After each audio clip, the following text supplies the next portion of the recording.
ప్రభునందు ప్రియమైన దేవుని బిడ్డలందరికీ కూడా వచ్చిన మీ అందరికీ యేసు నామములో శుభములు తెలుపుతున్నాను. ఈరోజు మరొక పునరుద్ధాన దినమందు దేవుడు మనలను ఈ యొక్క స్థలానికి నడిపించి ఆయనను ఆత్మతో సత్యముతో ఆరాధించడానికి ప్రభు మనకిచ్చిన గొప్ప ధన్యతను బట్టి నేను దేవుని స్తుతిస్తూ ఈ యొక్క ఉదయకాలం మీ యొక్క దృష్టిని దేవుని యొక్క వాక్యంలోనికి నేను తీసుకుని రావాలని ఆశపడుతూ ఉన్నాను. దేవుడు నాకు ఇచ్చిన కొన్ని తలంపులు గత వారం అయితే ప్రస్తావించడం జరిగింది. ఈరోజు అది కొనసాగించాలని నేను ఆశపడుతూ ఉన్నాను. బైబిల్ గ్రంథంలో మనం చూస్తే ఇశ్రాయేలీయులకు అనేక మంది రాజులు వచ్చారు. మొట్టమొదటి రాజు సౌలు అయితే, రెండవ రాజు దావీదు. ఆ క్రమముగా కొంతమంది రాజులైతే పరిపాలన చేశారు. అయితే ఒక్కొక్క రాజ్య పరిపాలనలో ప్రజలు ఒక్కొక్క రీతిలుగా నడిపించబడేవారు, పాలించబడేవారు. అయితే ఇశ్రాయేలుకు రాజుగా అహాబు అనేటువంటి ఒక రాజు నియమించబడిన తర్వాత తన భార్య అయినటువంటి సిదోనీయుల రాజకుమారిగా యెజబెలు ఇశ్రాయేలు చరిత్రలో ఒక చీకటి అధ్యాయాన్ని సృష్టించింది. ఇది చాలా విచారకరం. ఈమె అహాబు రాజుకి ఒక రాణిగా ఉంటుంది. అది మాత్రమే కాదు, ఆమె ఆ దేశంలో చేయకూడనివి అంటే దేవునికి ఇష్టము లేనివి, దేవుడు అది చేస్తే దేవుడు ఇష్టపడని వాటిని ఆమె చేయటానికి ప్రేరేపించబడింది. సో ఇశ్రాయేలు చరిత్రలోనే ఒక చీకటి అధ్యాయాన్ని సృష్టించింది. సో ఆ దేశంలో దేవుని ప్రజల మధ్య కొన్ని విగ్రహారాధనలను ప్రవేశపెట్టినటువంటి ఘనత ఈ యెజబెల్ది. ఈమె ప్రధాన కారకురాలు అని చెప్పడంలో మరి సందేహం లేదు. ఇశ్రాయేలు చరిత్ర మనం చూసినట్లయితే కొంతమంది రాజులు మరి వారు వచ్చిన తర్వాత ఆ యొక్క పరిపాలన విధానము చాలా బాగుండేది, దేవుడు కూడా మెచ్చుకునేవాడు. అయితే వారి యొక్క కొంతమంది అయితే వారి పరిపాలనలో సరైన విధం కానప్పుడు దేవుడు ఆ యొక్క పరిపాలన విధానాన్ని బట్టి ఆ రాజులను దర్శించి దేవుడు మాట్లాడేవాడు, లేకపోతే కొంతమంది ప్రవక్తలను పంపించేవాడు. ఈ క్రమంలో అనేక మంది రాజులు పరిపాలించారు. అయితే ఆ పరిపాలన క్రమంలో అహాబు రాజు పరిపాలిస్తున్న క్రమంలో ఆయన భార్య యెజబెలు ఒక రాణిగా ఆ దేశానికి ఉంటూ ఆ దేశంలో ఉన్నటువంటి పరిస్థితులను తారుమారు చేసింది. ఒక భయంకరమైనటువంటి చీకటి అధ్యాయాన్ని సృష్టించింది. అది మరుపురాని చరిత్రగా ముద్ర అనేది పడిపోయింది. ఇంతకీ ఆమె చేసింది ఏంటంటే, యెజబెలు ఇశ్రాయేలు దేవుడైన యెహోవాను విడిచిపెట్టాలని, బయలుదేవతలు అలాగే అనేకమైన విగ్రహారాధనలు, ముఖ్యంగా ఈమె వచ్చిన తర్వాత ఆమె ఒక కొత్త విగ్రహారాధన ప్రవేశపెట్టింది. ఏంటంటే అషేరా దేవత. చెప్పండి మాట. అషేరా దేవతను ఆరాధించేలాగా ప్రజలను ప్రేరేపించింది. అంటే ఒక వ్యక్తి దేవుని నుండి మళ్ళిస్తున్నాడు అంటే వాడిలో ఉండేది చెరిపే ఆత్మ అని అర్థం. ఒక వ్యక్తిని దేవుని నుండి తొలగిస్తున్నారు అంటే అది చెరిపే ఆత్మ, అదే యెజబెలు ఆత్మ. ఒక వ్యక్తిని దేవుని దగ్గరకు నడిపిస్తుంది అంటే అది దేవుని ఆత్మ, ఏలియా ఆత్మ. ఈ బైబిల్ గ్రంథంలో ఈ కోణంలో మనం ఆలోచిస్తే యెజబెలుకున్నటువంటి క్యారెక్టర్ విలన్ క్యారెక్టర్ అని చెప్పొచ్చు. అయితే దానికి భిన్నంగా ఒక కథకు కారకులైనటువంటి ఒక కథానీయురాలు అని చెప్పొచ్చు. రూతు కూడా మనం చూడొచ్చు. రూతు ఆత్మ వేరు, యెజబెలు ఆత్మ వేరు.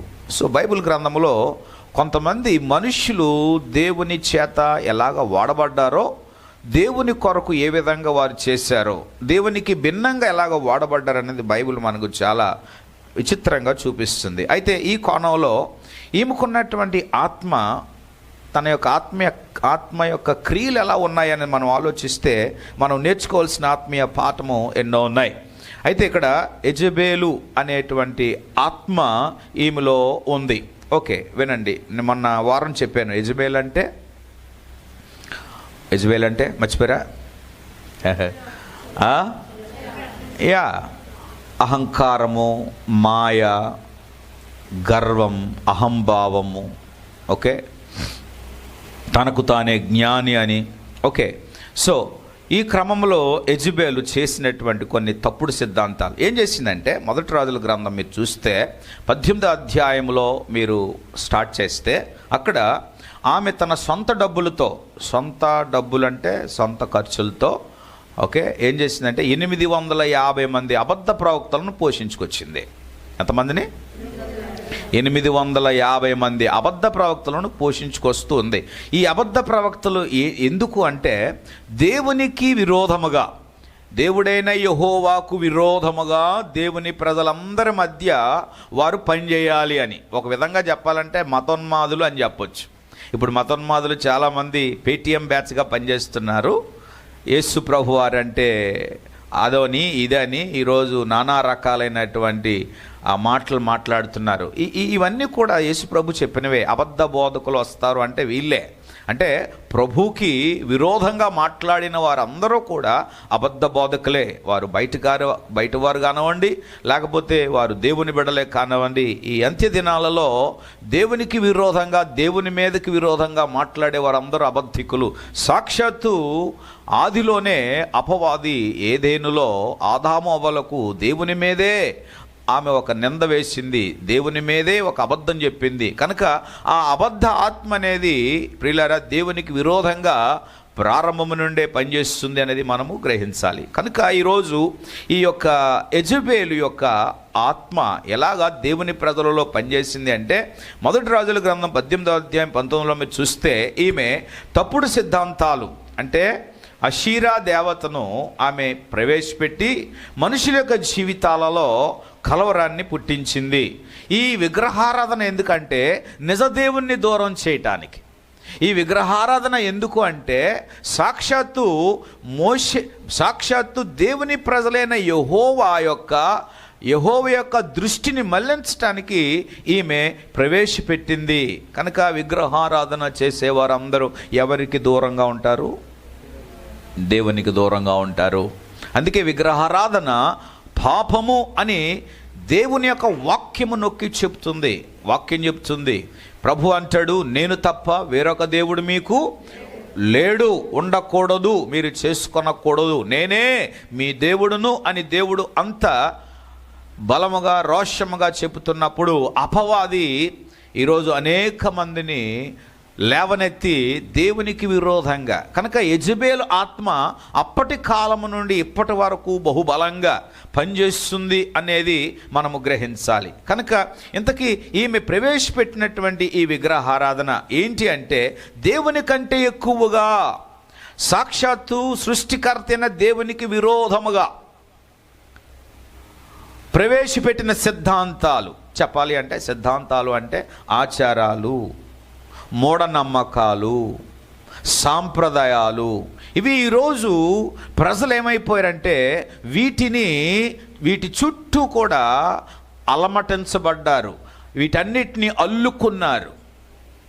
కనుక ఈరోజు అన్యజాతుల నుండి, అన్యజనాంగము నుండి రక్షించబడిన దేవుని ప్రజలు ఈ ఆచారాలను, ఈ సాంప్రదాయాలను, ఈ యొక్క అన్య దేవతలను ఆరాధించే సిద్ధాంతాలను ఈరోజు వదలలేకపోతున్నారు.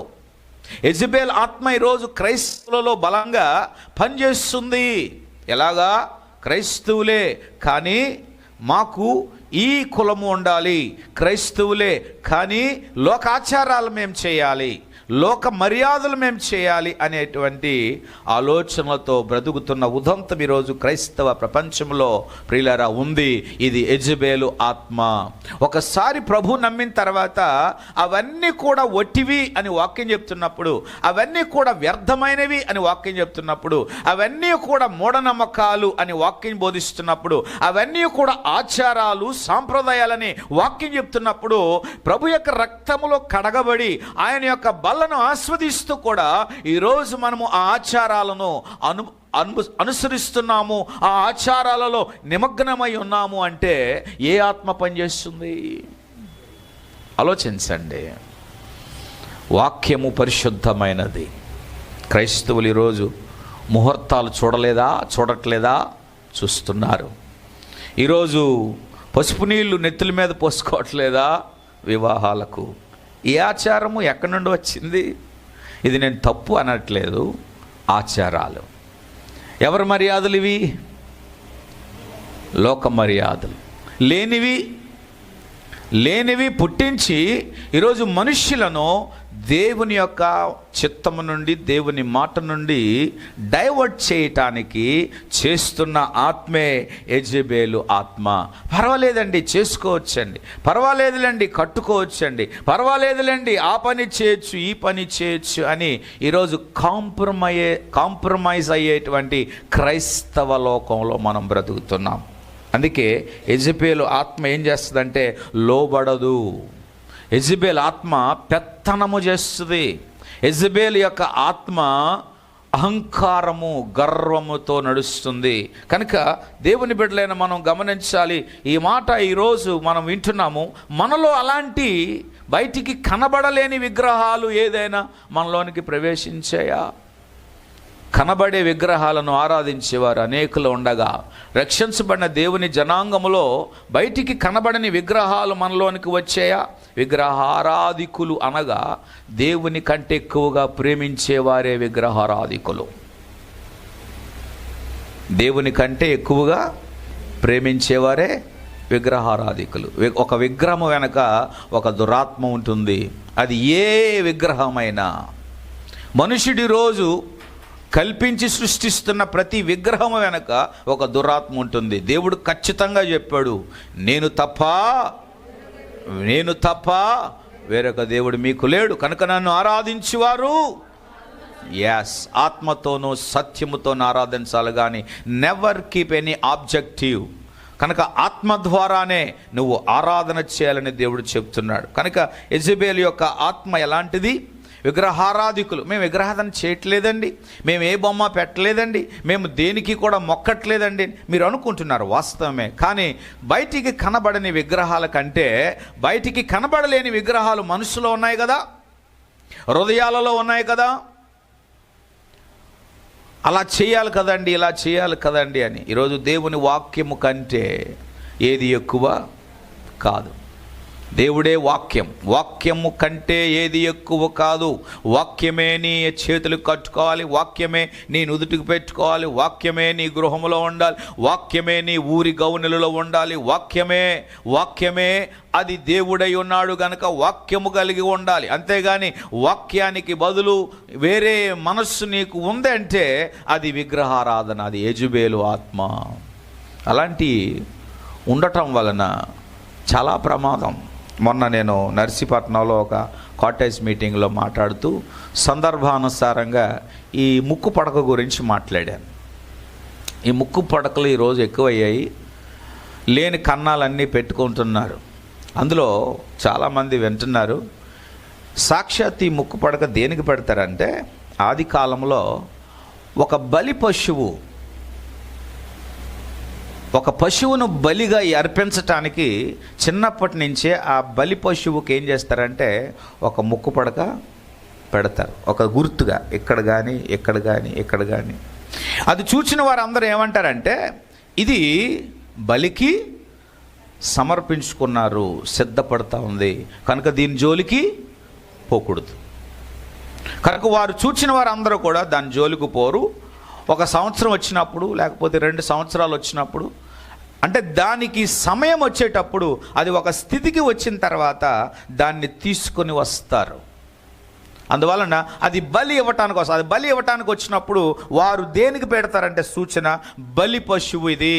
అది గొర్రె కానీ, మేక కానీ, ఏదైనా సరే దాన్ని చాలా ప్రత్యేకంగా పెంచుతారు. ఆ క్రమంలో ఈరోజు ఈ ముక్కు పడక అనేది ఒక ఆచారంగా మారింది. ఈ విషయాన్ని నేను స్పష్టంగా చెప్తున్నప్పుడు మొన్న ఒక తల్లి ఏమన్నదంటే, అయ్యా మీరు చెప్పిన వాక్యం నాకు బాగా పనిచేసింది అని చెప్పి ముక్కు పడక తీసేసింది. ఏమమ్మా తీసేసామంటే, అది ఆచారం కదండి, మీరు చెప్పిన వాక్యంలో సత్యం ఉంది, మీరు చెప్పిన మాటలో వాస్తవం ఉంది, ఇప్పుడు అంత ఫ్యాషన్గా మార్చుకున్నాం. ఇది విగ్రహమునకు అర్పించటానికి, బలి ఇవ్వటానికి సూచనగా పెట్టే ఆచారం ఇది. ఎప్పుడైనా విన్నారా మీరు అలాగా? కానీ ఇప్పుడు మనకు ఒక ఫ్యాషన్ మారిపోయింది, పెట్టుకోవాలి అని. నేను ఒక మాట చెప్పనా, విగ్రహారాధనలో ఏ మూఢాచారాలను ఈరోజు ఆచరిస్తున్నారో, ఈరోజు నీ దేహానికి ప్రతిదీ నువ్వు పెట్టుతున్న ఆభరణం అంతా కూడా అది విగ్రహారాధనకు సంబంధించిన, ఆ ఆత్మలకు సంబంధించిన దానికి సూచన. మన దేహము పవిత్రపరచుకోవాలని దేవుని వాక్యం చెప్తుంది. ఒకవేళ నువ్వు పెట్టుకున్నావంటే నువ్వు సాక్షాత్తు దేవునికి బలిగా అర్పించేసుకోవడమే, బలి పశువుగా. ఎందుకు నేను ఈ మాట చెప్తున్నానంటే, నేటి కాలంలో మనుషులకి దేవుని కంటే, దేవుని మీద ఉన్న మమకారము కంటే, దేవుని మీద ఉన్న మక్కువ కంటే ఈరోజు లోకములో ప్రబలిపోతున్న ఆచారాల మీద మక్కువ ఎక్కువ పెరుగుతుంది. అందువలన నిజ దేవుణ్ణి వదిలేస్తున్నారు, నిజ దేవుణ్ణి ఆరాధించడం మానేశారు, నిజ దేవుణ్ణి ప్రార్థించడం మానేశారు, నిజ దేవునికి ఒక దినము, వారములో ఒక దినము ఉపవాసం ఉండడం మానేశారు. ఈరోజు తినుటలో, త్రాగుటలో, ఈరోజు సుఖించుటలో ప్రజలందరూ కూడా బిజీ అయిపోయారు. ఇవి కూడా రాకడికి ఒక దినము, రాకడకు, దేవుని రాకడకు ఇది ఒక సూచన. వాక్యం చెప్తుంది. ప్రకటన గ్రంథం 21వ అధ్యాయం 8వ వచనంలో మనం చూస్తే, అక్కడ మీరు చూడగలిగితే చూడండి ఒక మాట. ప్రకటన గ్రంథం 21 పిరికివారును అవిశ్వాసులను అసహ్యులను నరహంతకులను వ్యభిచారులను మాంత్రికులను విగ్రహారాధికులను అబద్ధికులందరినీ అగ్నిగంధకములలో మండుగుండములో పాలు పొందుదురు. ఇది రెండవ మరణము. అమ్మా వింటున్నారా? ఎక్కడ పడిపోతారు వీళ్ళంతా? విగ్రహారాధికులందరూ ఎక్కడ పడతారు? నేను చెప్పట్లేదు, వాక్యం చెప్తుంది. అందుకే మనం ఎవరిని వెంబడించాలి, ఎవరిని అనుసరించాలి? ఎవరిని అనుసరించాలి? వాక్యం ఏం చెప్తుంది? నేను చెప్పాను కదా, మనకు ఒక ప్రమాణము గ్రంథం దేవుడిచ్చాడు, నియమం ఇచ్చాడు, కట్టుబాట్లు ఇచ్చాడు, నియమ నిబంధనలు ఇచ్చాడు. ఈరోజు అనుసరించేవారు దేవుని ఆత్మచేత నడిపించబడతారు. అది నడిపించకపోతే ఈ యెజబెల్ ఆత్మే నిన్ను నడిపిస్తుంది, ఈ యెజబెల్ ఆత్మే నిన్ను ప్రేరేపిస్తుంది. సాక్షాత్తు నువ్వు దేవుని బిడ్డవైతే, రక్షణ పొందిన బిడ్డవైతే, ఈ ఆచారాలన్నిటికీ నువ్వు దూరంగా ఉంటూ ప్రత్యేకంగా జీవించినప్పుడే నా దేవుడు నీ ద్వారా మహిమపరచబడతాడు. దేవుడు మహిమపరచబడాలంటే మనం ప్రత్యేకంగా జీవించాలి. ఆమేన్. ఎస్. కనుక ఇక్కడ యెజబెల్ ఏం చేసిందంటే, విగ్రహారాధన ఏం చేసింది? ప్రేరేపించింది, ప్రోత్సహించింది, లేని సిద్ధాంతాలను తీసుకొచ్చింది. ఏంటి లేని సిద్ధాంతాలు? మీరు చిన్న చిన్న హోటల్కి వెళ్ళండి, ఆ హోటల్లో ఒక ఫోటో పక్కన ఒక ఇడ్లీ చూస్తాను, ఒక వడ చూస్తాను, ఒక బోండా చూస్తాను, ఒక పూరి ఉంటుంది. ఏంటంటే ఇదొక ఆచారం, ఇదొక వారి యొక్క మూఢనమ్మకం ఏంటంటే, ఎవరికో ఒక పూర్వీకులకో చనిపోయిన వారికో వారి తరపున అక్కడ మూలలు పెడతా ఉంటారు. ప్రతి ఆచారము, ప్రతి సాంప్రదాయము, ప్రతి మూఢనమ్మకము వెనుక పనిచేసేది యెజబెల్ ఆత్మ. ఇది చెరిపే ఆత్మ. ఒకరి ఎడల కలిగి ఉన్న, ఒకరి మీద ఉన్నటువంటి అభిప్రాయాన్ని చెరిపేది కూడా యెజబెల్ ఆత్మే. మీరు మాట్లాడుకుంటున్న మాటలలో, సంభాషణలో, మనుషుల గురించి మాట్లాడుతున్న మాటలలో, సంభాషణలో, మీరు మాట్లాడుతున్న చెడు సంభాషణలో ఒక వ్యక్తి గురించి మరొక వ్యక్తి దృష్టిలో వారి అభిప్రాయాన్ని చెరుపుతున్నారు అంటే అది యెజబెల్ యొక్క ఆత్మ. అందుకే ప్రభువారు ఏ పాపాత్ములను ఖండించలేదు, ఆయన పాపులను ప్రేమించాడు, కానీ వారిలో ఉన్న పాపాన్ని మాత్రము పోగొట్టాడు. అది యేసు ప్రభువారు చూపించేటువంటి ఒక గొప్ప అద్భుతమైనది. కనుక విగ్రహారాధికులందరూ కూడా ఎక్కడ వేయబడతారని వాక్యం చెప్తుంది? అగ్నికుండములో. ఇకపోతే రెండవది, ఈమెకున్నటువంటి ఘన చరిత్ర ఈమెది ఏంటంటే, ఈ యెజబెల్ ఆత్మ ఎంతకైనా తెగిస్తుంది. వాక్యం చెప్తుంది, యెహోవా ప్రవక్తలందరినీ కూడా హతము చేయడానికి కంకణం కట్టుకుందట. ఆ దినాలలో దేవుని ప్రజలను సరి అయిన సాధనలో నడిపించడానికి దేవుడు కొంతమంది ప్రవక్తలను లేపేవాడు. అయితే ఈ అహాబు రాజు అయినటువంటి భార్య యెజబెలు రాణిగా ఉన్నప్పుడు ఈ దేశంలో ఈ ఇశ్రాయేలు ప్రజలలో ఏ ప్రవక్తలు ఉండకూడదు. ప్రవక్తలు ఎందుకు ఉంటున్నారు అంటే అది వాళ్ళు ఉన్నదన్నట్టు చెప్తారు. ఒక సామెత ఉంది, యథార్థవంతులంట లోక విరోధులట, సత్యం మాట్లాడితే అందరికీ విరోధులు అయిపోతారట, సరిచేసేవారు ఎక్కువైతే శత్రువులు ఎక్కువైపోతారట. కనుక ప్రవక్తలు దేవుని ప్రజల మధ్య ఉంటూ వారు ఉన్నదన్నట్లు మాట్లాడడం వలన ఈ యెజబెలుకి నచ్చలేదు.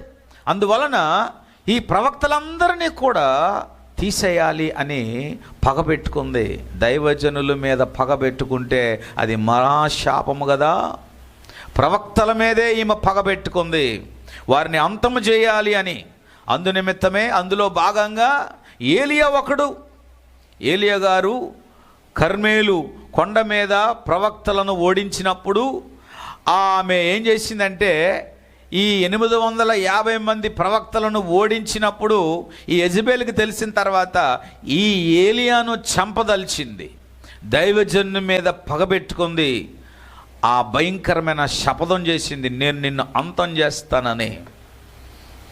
యెజబెల్ ఆత్మ సత్యాన్ని బోధించే వారి మీద పగ, ఈ యెజబెల్ ఆత్మ ఉన్నది ఉన్నట్లు మాట్లాడే వారి మీద పగ పెంచుకుంటుంది. ఈ యెజబెల్ ఆత్మ ఈరోజు దేవుని ప్రజల్లో కూడా పనిచేస్తుంది. మాకు ఆ సేవకుడు వద్దు, మాకు ఈ సేవకుడు వద్దు, ఆ సేవకుడైతే మాకు అనుకూలంగా బోధిస్తున్నాడు, ఈ సేవకుడైతే మమ్మల్ని ఖండించేస్తున్నాడు, మాకు వద్దు అని ఈరోజు చెప్పేవారు లేకపోలేదు. నేను ఒక మాట చెప్పనా, చర్చ్ బిల్డింగ్ని బట్టి కాదు మనం పరలోకం వెళ్ళేది. చర్చిలో ఉన్న బిడ్డలు యూనిటీ కలిగి ఉన్నప్పుడే పరలోకం వెళ్తారు. చర్చ్ ఎంత పెద్దదో ఇంపార్టెంట్ కాదు. చర్చిలో ఉన్నవారు 2-3 కలిసి దేవుణ్ణి ఆరాధిస్తే దేవుడు వారి ద్వారా మహిమపరచబడతాడు. దేవుని స్తోత్రం కలుగునుగా. అందుకే నేను ప్రతి సంవత్సరం ప్రార్థన చేస్తాను, ప్రభువా నువ్వు వచ్చినప్పుడు ఈ 10 మంది దివిటీలలో 5 లోపలికి వెళ్ళారు. ఇది ఒక అద్భుతమైన ఉపమానం. కనుక ఈరోజు వేల సంఖ్యలో 100ల సంఖ్యలో ఉన్న ప్రజలలో నిజంగా మారు మనసు వస్తే మంచిదే, కానీ ఇంతమంది ఉండుట కంటే ఉండి లోపలికి ప్రవేశించేవారు 5 అయితే అది మహా విచారకరం కదా. కనుక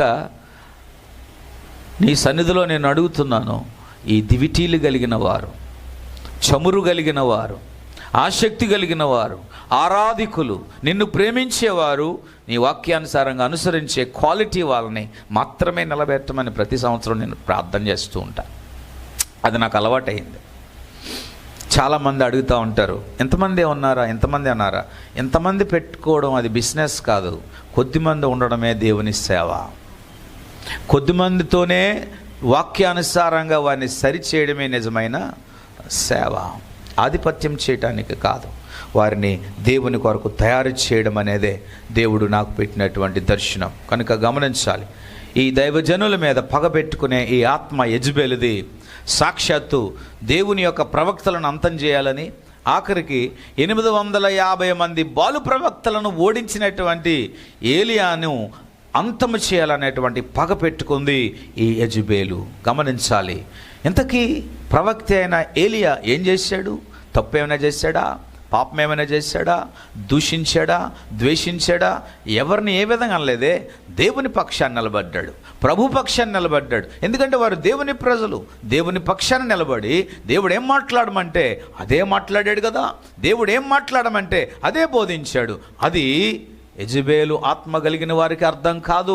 ఈ వాక్యాన్ని వింటున్న దేవుని బిడ్డలారా, ఈ వాక్యాన్ని వీక్షిస్తున్న వారు ఎవరైనా సరే, నీ బలహీనతలకు అనుకూలంగా దేవుని వాక్యం వచ్చేది అది దేవుని యొక్క అది సరి అయినది కాదు.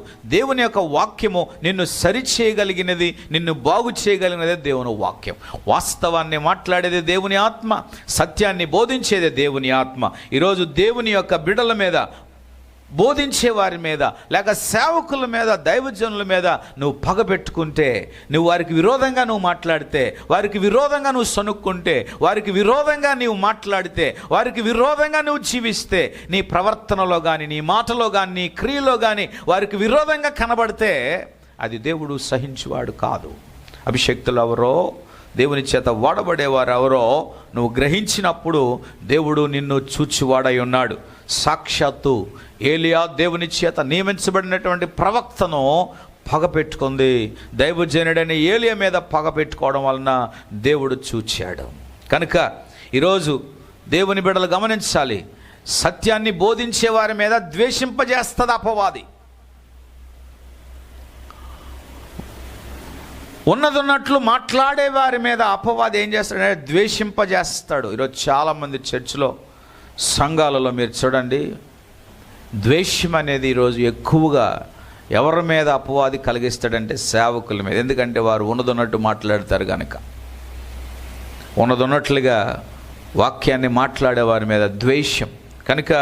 అందుకే ఈరోజు సేవకులు అనేకులకు విరోధులుగా ఉంటారు. ఒక సేవకుడు అనేకులకు విరోధంగా ఉన్నాడంటే వాడు దేవుని పక్షాన ఉన్నాడని అర్థం. ఒక సేవకుడికి అందరికి అనుకూలంగా ఉన్నాడు అంటే దేవుడు చెప్పింది చేయట్లేదు, దేవుని పక్షాన లేడు అని అర్థం. మోషే ఒక్కడే, మోషే పక్షాన ఎవ్వరూ లేరు. దేవుడు మోషే పక్షాన ఉన్నాడు, మోషే దేవుని పక్షాన ఉన్నాడు. ప్రజలందరూ విరోధం అయిపోయారు, ప్రజలందరూ వ్యతిరేకం అయిపోయారు. మోషేను రాళ్ళతో కొట్టి చంపేయాలనుకున్నారు, మోషేను సమాధి చేయాలనుకున్నారు. కానీ దేవుడు మోషే పక్షాన ఉండడం వలన వారికి భయం కలిగింది. వారు చాలా భయకంపుతులయ్యారు.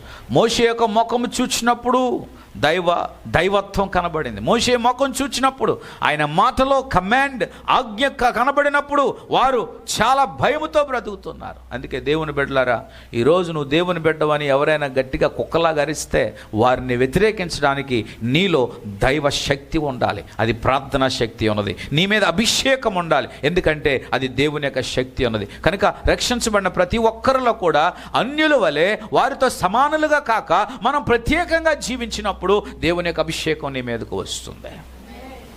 అప్పుడు నువ్వు ప్రతిఘటించగలవు. ఉదయం నేను చర్చికి వస్తున్నప్పుడు చిక్కుడుకాయలు, వంకాయలు అమ్ముతుంది ఇక్కడే, పెద్ద బొట్టు పెట్టుకొని. నేను ఆవిడ దగ్గరికి వెళ్ళాను. నీకు వ్యాపారం ఎందుకు కుదరట్లేదో తెలుసా? ఉదయం నుండి ఒక్కరు నీ దగ్గరికి రావట్లేదు, నీ వ్యాపారం ఎందుకు సాగట్లేదు తెలుసా అంటే, బాబో చెప్పు అంటుంది. ఆ బొట్టు తీసే అర్జెంటుగా, అందుకే నీ వ్యాపారం సాగుతాను.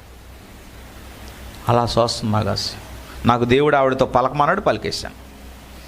దేవుడు ఎవరితో మాట్లాడమంటే వాళ్ళతో మాట్లాడాలి, అంతే. వాళ్ళు ఎవరైనా సరే, కావాలంటే మీరు వెళ్ళి చూడండి, అక్కడ ఉంటుంది ఆవిడ బొట్టు పెట్టుకొని. అది ఆవిడకి నచ్చకపోవచ్చు, దాన్ని బట్టి నా మీద పగపట్టవచ్చు, లేదా రాయేసి కొట్టేవచ్చు.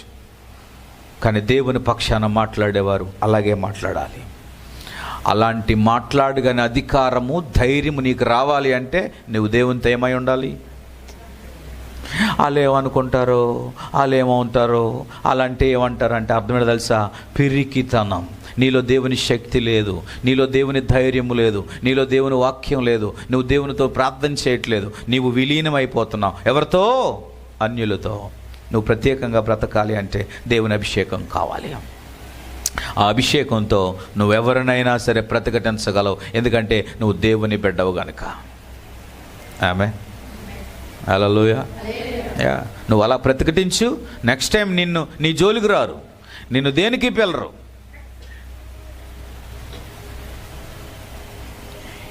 ఈ యెజబెల్ ఆత్మ ప్రియులారా సేవకుల మీద మాత్రమే కాదు కక్ష కట్టడానికి, ప్రవక్తల మీద మాత్రమే కాదు, యెజబెల్ ఆత్మ దేవుని పక్షాన నిలబడి మాట్లాడు వారందరి మీదకి విరోధంగా పనిచేస్తుంది. ఈరోజు సువార్త ప్రకటిస్తున్నప్పుడు ఎందుకు అనేక మంది వ్యతిరేకిస్తున్నారు? ఏ ఆత్మ వ్యతిరేకిస్తుంది? యెజబెల్ ఆత్మ. ఇప్పుడు దాన్ని ప్రతిఘటించాలంటే ఏం చేయాలా? ఏలియా ఆత్మ రావాలి మన మీదకి. దేవుని స్తోత్రం. ఎవరి మీదకి రావాలి? ఏ ఆత్మ రావాలమ్మా? ఆదివారం ఒకసారి నువ్వు మందిరానికి వస్తే నీకు ఏలియా ఆత్మ వస్తుందా? తెల్లవారి 7 గంటల దాకా పడుకుంటే నీకు ఏలియా ఆత్మ వస్తుందా? మీరు సుఖపెడుతున్నారు మీ శరీరాలను, మీ బ్రతుకులు మీరు సుఖపెడుతున్నారు. మీకు తిండి ఎక్కువైపోయిందని చెప్పొచ్చు, మీకు సుఖం ఎక్కువైపోయిందని చెప్పొచ్చు, మీకు డబ్బులు ఎక్కువైపోయిందని చెప్పొచ్చు, మీకు అన్ని సమృద్ధిగా దేవుడు ఇస్తున్నాడు అని చెప్పొచ్చు, మీ ఆయుష్ని దేవుడు పెంచేస్తున్నాడు అని చెప్పొచ్చు.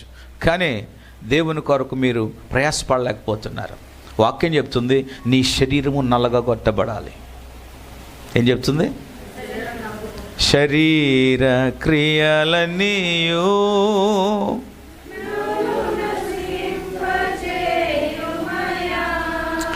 శరీరం నలగాలంటే ఏం చేయాలా? శరీరం నలగాలంటే ఏం చేయాలా అంటున్నా? నిద్ర లేదండి మాకు, మేము రాలేమండి, మాకు కాలు నొప్పులండి, ఈ నొప్పులండి. నీ శరీరం నలగగొట్టితే నా దేవుడు చూచువాడు. నీ శరీరం నలిగితే నా దేవుడు నిన్ను చూచువాడు. నలిగిపోయినా నిద్ర లేకపోయినా నువ్వు దేవునికి ప్రాధాన్యత ఇస్తున్నావంటే ఆ శరీరము దేవునిది. ఆ దేవుడు ఆ శరీరం మీద అధికారము కలిగిన వాడు. స్వస్థత ఇచ్చేవాడు ఆయనే. మనం సుఖం మరిగాం. ఓకే, నేను రాత్రి మంచి నిద్రలో ఉన్నాను. కరెక్ట్గా 1 o'clockకి ఫోను, అయ్యారు ప్రార్థన చేయండి, ఊపిరాట్లేదు. ఎట్ ఎనీ టైం నీవు నలగగొట్టబడితే, నీ నిద్రను విరగొట్టుకుంటే, నువ్వు దేవుని పనిలో విశ్వాసం కలిగి నమ్మకం కలిగి ఉంటే దేవుడు నీ శరీరాన్ని కూడా బాగు చేస్తాడు. నీకు నిద్ర లేదనో లేకపోతే నీకు బలహీనంగా ఉన్నావా, ఈ శరీరం నలిగితేనే కదా నువ్వు ఆత్మలో బలవంతుడిగా ఉంటావు. నువ్వు ఆత్మలో బలము లేదు అంటే నువ్వు దేవుని సన్నిధిలో అగుపడలేవు, నువ్వు ఏకీభవించలేవు, నలుగురితో కలిసి నువ్వు ఆరాధించలేవు. ఈ దినాలు క్రైస్తవ ప్రపంచంలో ఈ దినాలు మనుషులు దేవుని కంటే ఎక్కువగా వారి కొరకే ఆలోచిస్తున్నారు, కానీ దేవుణ్ణి ఆలోచించట్లేదు. యోబు తన శరీరం నలగొట్టుకున్నాడు కదా, దేవుణ్ణి విచారించలేదు. ఈరోజు మనం టైం ఫాలో అవుతూ ఉంటాం. టైంకి తినడం, టైంకి అన్నీ చేయడం, కానీ దేవునికి అయితే టైం లేదు. టైం ఇచ్చినవాడు ఆయనే, మన కాలం ఇచ్చినవాడు ఆయన, మన ఆయుష్కి ఇచ్చినవాడు ఆయనే. ఏమనుకుంటామంటే నేను అది చేయలేనండి, నేను రాలేనండి. నువ్వు ఒక సంఘానికి కట్టుబడి ఉన్నప్పుడు, సంఘ నియమాలకు కట్టుబడి ఉన్నప్పుడు, అది ఎంత కష్టమైనా ఎంత ఆటంకమైనా నువ్వు దేవునికి సమర్పించుకొని నువ్వు రాగలిగితే నా దేవుడు నీ ఆపదలో, నీ ప్రమాదంలో, నీ అవసరతలలో, నీ కష్టంలో నా దేవుడు నీకు సమీపంగా ఉంటాడు. But when you neglect something about God, నువ్వు దేవుని కొరకు నిర్లక్ష్యంగా చూపిస్తే ఆ నిర్లక్ష్య వైఖరే మన ఆశీర్వాదికి అడ్డు. చాలామందికి అర్థం కావట్లేదు దేవుని మాట. మీరు దేవుని మాట, దేవుని గద్దింపు కొన్నిసార్లు పర్సనల్గా తీసుకుంటున్నారు. లోకంలో బంధువులు, రక్త సంబంధులు, స్నేహితుల మధ్య మాట్లాడుకునే మాటలు, వాటిని నెగిటివ్గా తీసుకొని అలుగుతున్నట్లుగా లేకపోతే కోపగించుకున్నట్లుగా మీరు చేయడం అనేది ఈరోజు అలవాటైపోయింది. అది ఎప్పుడు కూడా జరగకూడదు. వాక్యముగా నువ్వు స్వీకరించినప్పుడు దేవుడు నీలో పనిచేయడం మొదలెడతాడు. అది నేను నేర్చుకున్నాను. సాక్షాత్తు మీరు నా ముందు నిలబడి ఉమ్మేసినా సరే నేను తుడుచుకుంటా. ఎందుకో తెలుసా? నేను దేవుని పక్షాన్ని నిలబడ్డాను కాబట్టి. మీరు ఆ విధంగా నిలబడగలిగితే దేవుని కొరకు అంతం వరకు నిలబడగలుగుతారు. ఈరోజు దేవుని సన్నిధిలోనే కానివ్వండి, దేవుని బిడ్డలేం కానీ మన సున్నితమైన మనసులు ఎవరైనా ఏదైనా అంటే, ఎవరైనా మాట్లాడుకుంటే దాని విషయంలో విరిగిపోతూ ఉన్నాం. సున్నితంగా చేయవలసినవన్నీ కూడా మనం బ్లాక్ చేసుకుంటున్నాం. దేవునికి ఇచ్చిన సమర్పణ కూడా బ్రేక్ చేసుకుంటున్నాం. అప్పుడే యెజబెల్ ఆత్మల్లో పనిచేస్తుంది, వ్యతిరేకత కలిగిస్తుంది, విరోధమైనది కలిగిస్తుంది. దేవుడు నీకు ఇచ్చిన అవకాశం ఏదైనా సరే నువ్వు ఉపయోగించుకోగలిగితే నువ్వు దేవుని అభిషేకంతో ఉంటావు, దేవుని యొక్క ఆత్మచేత నింపబడతావు. నా గదిలో నేను చేసుకున్నాను, నీ గదిలో తప్పనిసరిగా నువ్వు చేయాలి. వ్యక్తిగతంగా కంపల్సరిగా చేయాలి, కుటుంబంతోనూ తప్పనిసరిగా చేయాలి. At the same time you are a part of church. నువ్వు మందిరంలో ఒక పాలిభాగస్తుడు కనుక, సంఘములో నీవు ఒక గోడలో ఒక ఇటుక వలె ఏ విధంగా ఉన్నావో సంఘములో ఒక బ్రిక్ వలె ఉన్నప్పుడు you need to be attached. నువ్వు కలిసి ఉండాలి. There is no separation. భోజనము అన్న మాటకు ఎవరైనా నిర్వచనం చెప్తారా? భోజనం అనగా కుటుంబం అంతా కలిసి కూర్చొని తినేదే భోజనం. అంతేగాని సీక్రెట్గా ఏదో స్టోర్ రూమ్లోకి వెళ్ళి ఎవరు చూడకుండా నువ్వు తినేది అది భోజనము కాదు. ఈరోజు అలాంటి భోజనాలు ఎక్కువ అవడం వలన ఆరోగ్యం క్షీణించిపోతుంది. ఏ ఆత్మ? యెజబెల్ ఆత్మ. యెజబెల్ ఆత్మ ఐక్యత ఉండదు. యెజబెల్ ఆత్మకు కలిసి ఉండడానికి ఇష్టపడదు. యెజబెల్ ఆత్మకు ఇండివిజువాలిటీ అంటే వ్యక్తిగతంగా నా మట్టుకు నేను చేసుకుంటా, నాతో ఎవరు కలవద్దు, నాతో ఎవరు మాట్లాడొద్దు, నేను ఎవరితో మాట్లాడు, నేను ఎవరిని కలవను, I don't involve anything, I don't come, I don't talk, నా పని ఏదో నేను చేసుకుంటా. ఇది బయట ప్రపంచంలో జరుగుతుంది, కానీ దేవుని సంఘములో అలా కాదు. దేవుని సంఘములో అలా కాదు. సంఘము దేవుని యొక్క శరీరం. ఈ హార్ట్కు, ఈ లంగ్స్కి, ఈ కిడ్నీస్కి కనెక్షన్. ఏది ఫెయిల్ అయినా ఏది ఫెయిల్ అవుద్ది? కిడ్నీస్ ఫెయిల్ అయితే అన్నీ ఫెయిల్ అవుతాయి. లంగ్స్ ప్రాబ్లం ఉన్న వాళ్ళందరికీ తెలిసిపోద్ది, శరీరం బ్లాక్ అవుతూ ఉంటుంది. కిడ్నీ ప్రాబ్లం ఉన్న వాళ్ళకి తెలిసిపోద్ది. సో లోపల ఉన్న అవయవాలు ఎఫెక్ట్ అయినప్పుడు బయట శరీరంలో కూడా ఎఫెక్ట్స్, ఆ సైడ్ ఎఫెక్ట్స్ తెలుస్తాయి. The exactly same thing. ఈ యెజబెల్ ఆత్మ వలన నీ యొక్క ఎఫెక్ట్స్ ఎలా ఉన్నాయో దేవుని ముందు, మనుషుల ముందు, నలుగురు మధ్య, దేవుని ముందు, సేవకుని ముందు ఎలా ఉన్నాయో బహాటంగా కనబడిపోతాయి.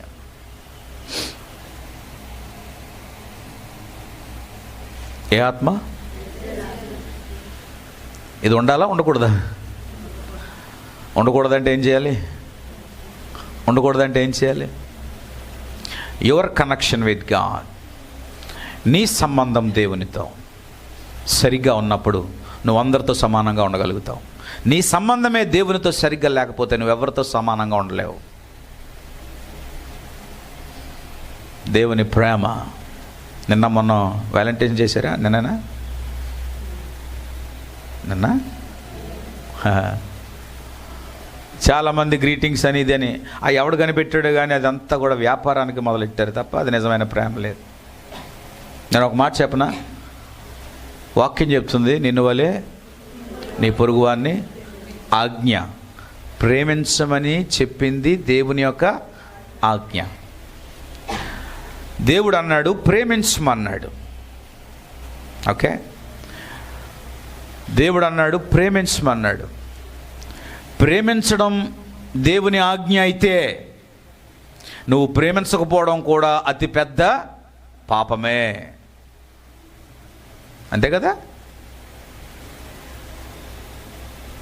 ఈరోజు విభజనాత్మ అనేది లోకంలో పనిచేస్తుంది కనుక, ఈరోజు అన్ని కులాల్లో, వర్గాల్లో, అన్ని ప్రాంతాల్లో, అన్న రాష్ట్రాల్లో పనిచేస్తుంది కనుక ఇది గృహాల్లో కూడా వచ్చేసింది, బంధువుల్లో కూడా వచ్చేసింది, రక్త సంబంధాల్లో కూడా వచ్చేసింది. నీ మటుకు నువ్వు బ్రతుకు, నా మటుకు నేను బ్రతుకుతా. ఈరోజు భక్తి కూడా అలాగే అయిపోయింది. నీ మటుకు నువ్వు చేసుకో, నా మటుకు నేను చేస్తా. ఆ మేడగది అనుభవం అనేది ఈరోజు లేదు ప్రపంచంలో. క్రైస్తవులారా, మేడగది అనుభవం అనేది ఒకే ఆత్మ, ఒకే మనస్సు. మీరు అపొస్తలుల కార్యం చదవండి. వారు ఆ మేడగదిలో వారు కనిపెడుతూ ఉండగా ఒకే ఆత్మతోనూ, ఒకే మనస్సుతోనూ, ఒకే హృదయముతోనూ, ఒకే సమర్పణతో అందరూ కనిపెడుతుండగా దేవుని ఆత్మ వారి మీదకి దిగి వచ్చింది. దేవుని స్తోత్రం. ఆత్మ రావాలి, యెజబెల్ ఆత్మ రాకూడదు. ఈరోజు ఒక ఇన్స్టిట్యూషన్ పోవడానికి అందరూ టైంకి వెళ్తారు, ఒక హాస్పిటల్కి వెళ్ళడానికి అందరూ వర్కర్స్ అందరూ టైంకి వెళ్తారు, ఒక ఫ్యాక్టరీకి వర్క్ చేయడానికి అందరూ టైంకి వెళ్తారు. కానీ మందిరానికి రావడానికి ఒకరు వెనక ఒకరు ముందు వస్తూ ఉంటారు. ఇది కూడా యెజబెల్ ఆత్మే. You understand what I'm saying? మీకు అర్థమవుతుంది నేను చెప్తున్నాను? చాలామందికి మీకు తెలియదు, దేవుని వాక్యంలో డెప్త్ తెలియదు. ఏదో పైకి వింటున్నారు, అరుపులు మెరుపులు అంటే ఎంత బాగా వాక్యం అన్నారు. కానీ టీచింగ్ ఈజ్ ఇంపార్టెంట్. ఉపదేశం అనేది మీరు ఉంటే మీరు పునాది వేయబడతారు. కలంకం యెజబెల్ ఆత్మ ఈరోజు బలంగా పనిచేస్తుంది. ఈరోజు సేవకులను కూడా ఊరే గిరే అని తిట్టేవారు లేకపోలేదు. ఈరోజు సేవకులను కూడా అంతరంగంలో, మనసులో చిరాకు పడి కోపగించుకునేవారు లేకపోలేదు.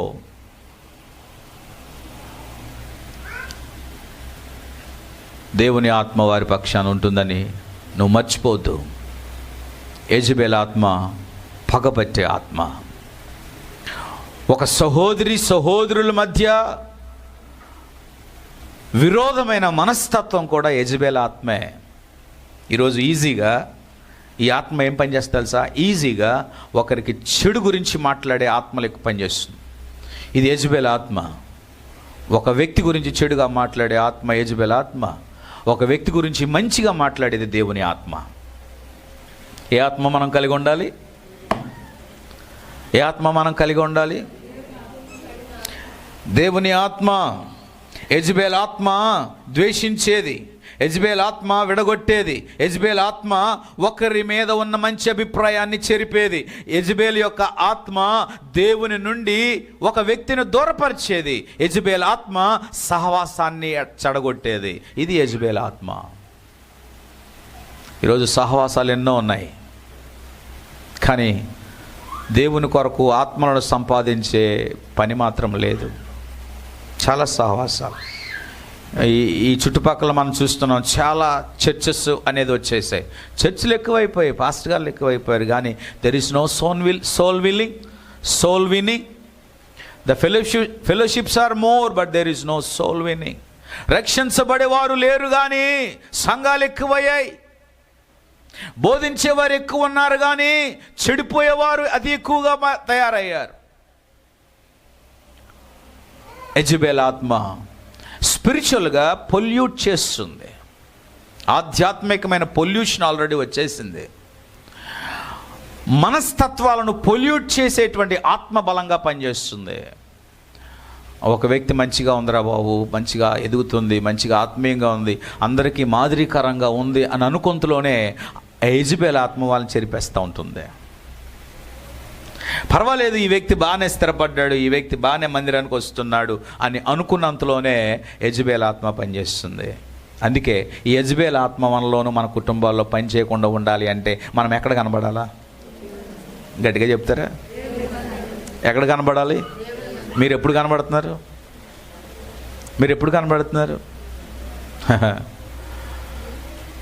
అది కూడా లేట్. ఏ ఆత్మ మీ వెనకతలు ఉంది?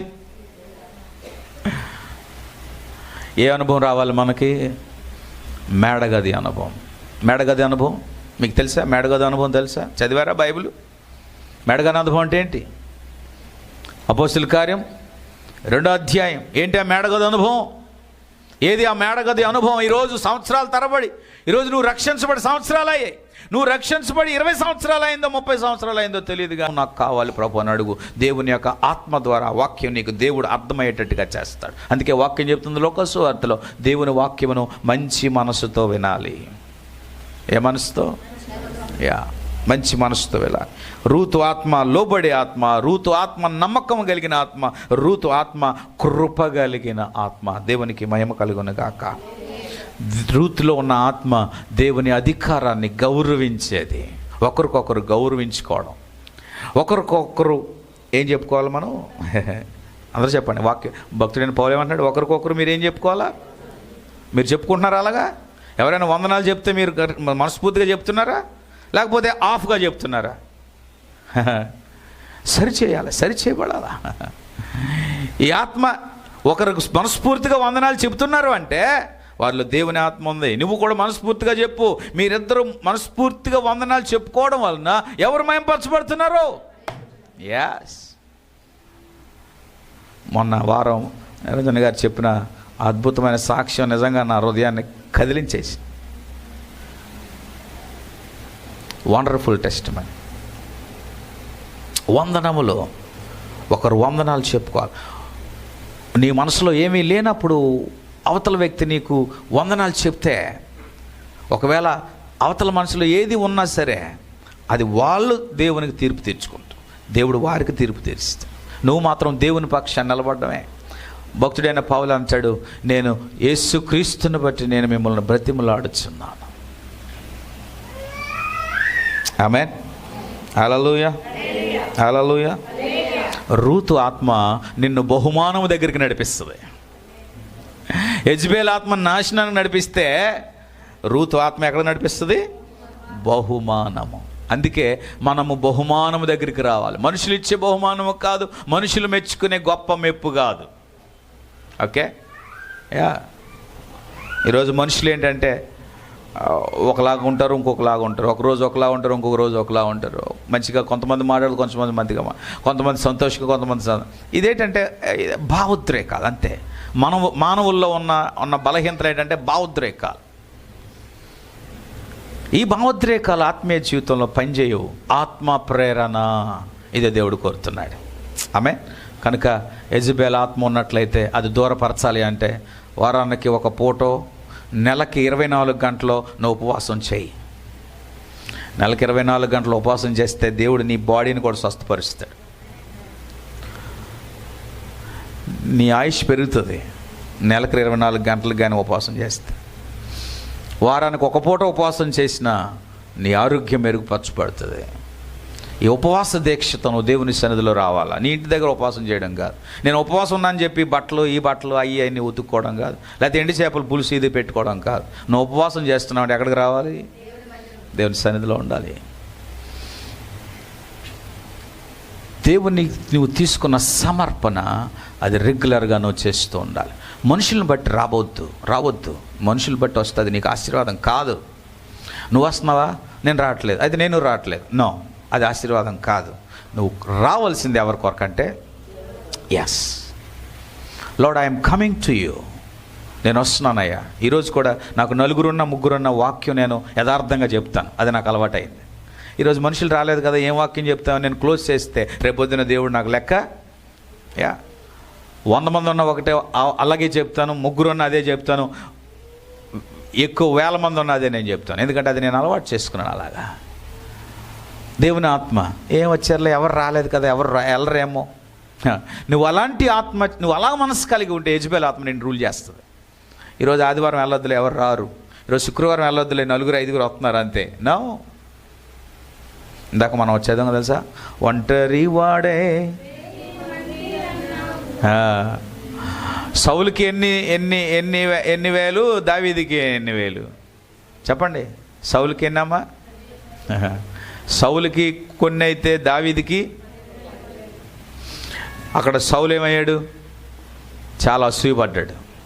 కనుక అపవాద అసూయపడాలి. ప్రభువా, ఒక్కరైనా ఇద్దరైనా నిన్ను ఆరాధించాలి, స్తుతించాలి. యెజబెల్ ఆత్మ దూరంగా పోద్ది. నువ్వు అలవాటు చేసుకోవాలి.